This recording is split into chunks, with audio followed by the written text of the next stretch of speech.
everyone, it's Sue with Ully Cat's Designs and Ully Cat's World blog. And I'm here today with a card challenge from Scrapp'n Savvy. And I had signed up for Karen Burniston's April 2025 Zoom class through Scrapp'n Savvy. And when they sent me my kit, they also included this card challenge. And it says, use at least one of the Karen Burniston dies from the current month's dies. Use paper in your challenge pack. You can add to it if needed. So this is what I'm going to be doing. First off, I'm going to be using the purse pop-up and the flip frame pop-up. My card base is going to be a 5x7 card. So I've cut my paper at 10x7 and then I have scored it 5 inches.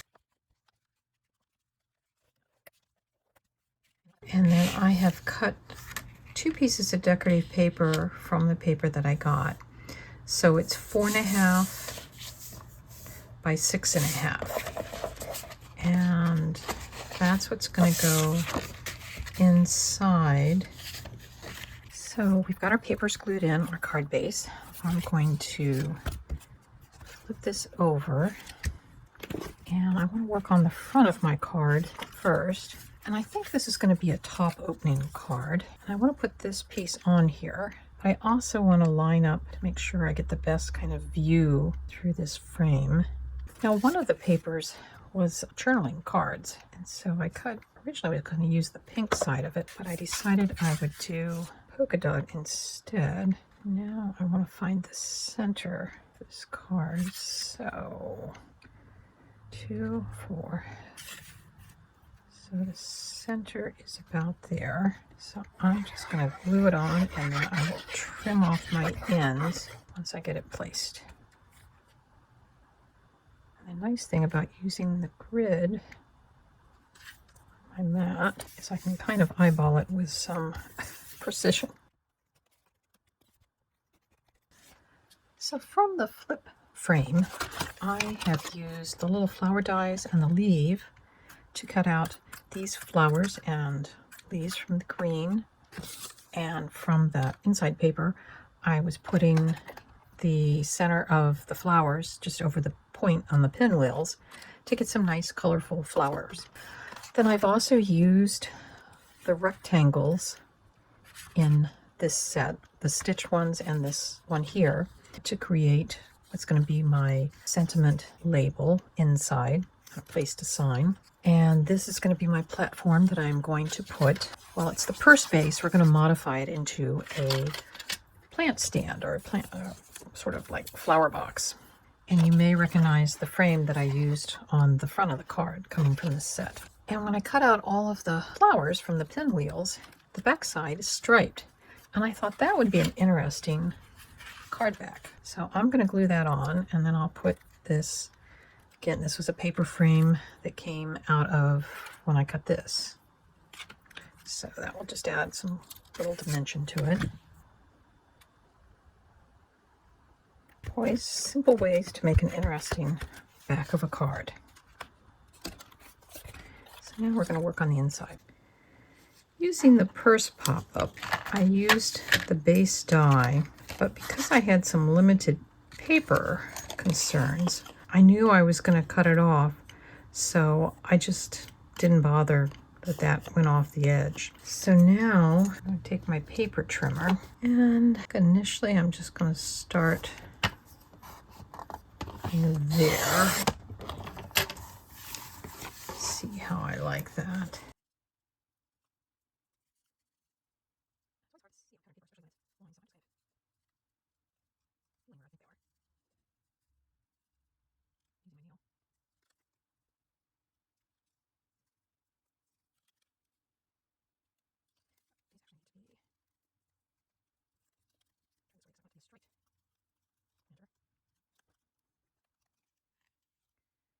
That's going to be our planter.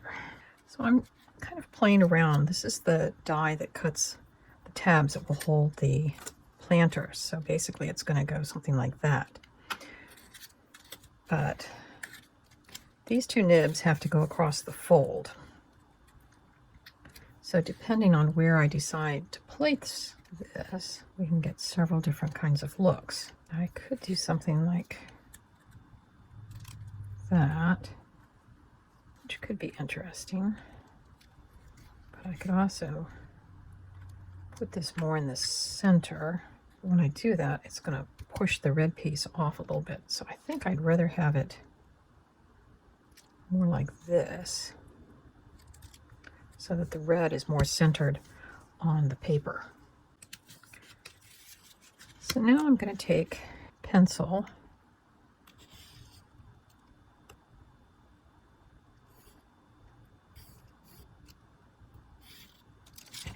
and I'm just marking where I want the fold to be,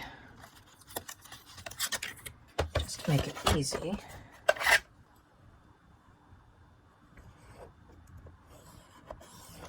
If I score it, it'll make it a little easier. And now I'm going to take that back in and die cut it. So what you can see is this is now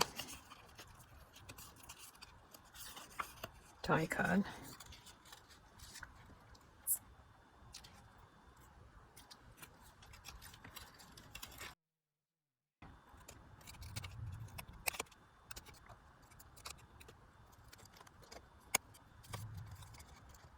Now I've created my base. I can glue that on, and this way it'll be easy to get the spacing right.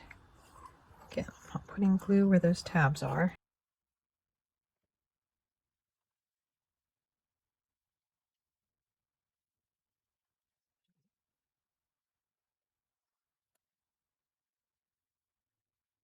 And now we can glue in.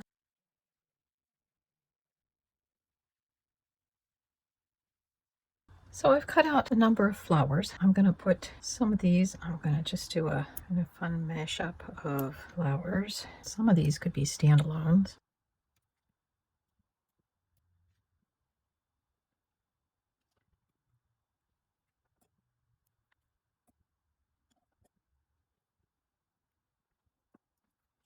And now I'm just going to start gluing these in. It looks like I've got plenty of space. Make these fairly tall.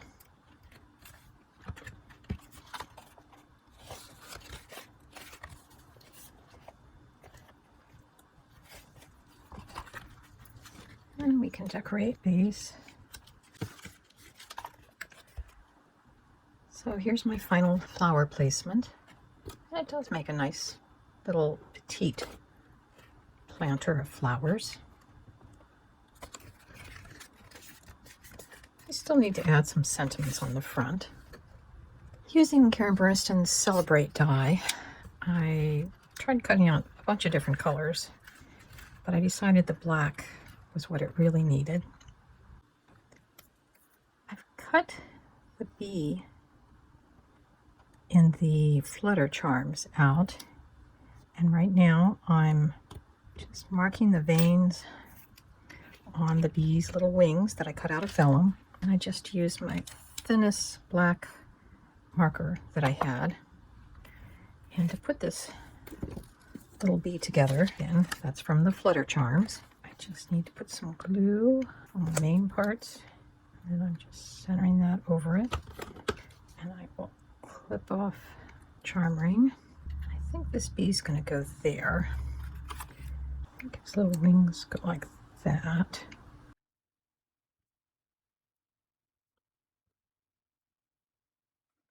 I found I had made these little flowers from the Flutter Charms set before. I just used some enamel dots. I think those are going to go up at the top, because when this card goes into an envelope, I want this to be a very thin layer, because when it goes through the postage reading, this is where you don't want thickness. And up here at the top, we've got our mechanism. And here's the finished card. We've got our flowers and bee from the Flutter Charms, our frame from the Flip Frame pop-up. Celebrate was a die that we added. And then we've got our little flower stand or pot, however you want to call it. It could be a flower box. And again, celebrate.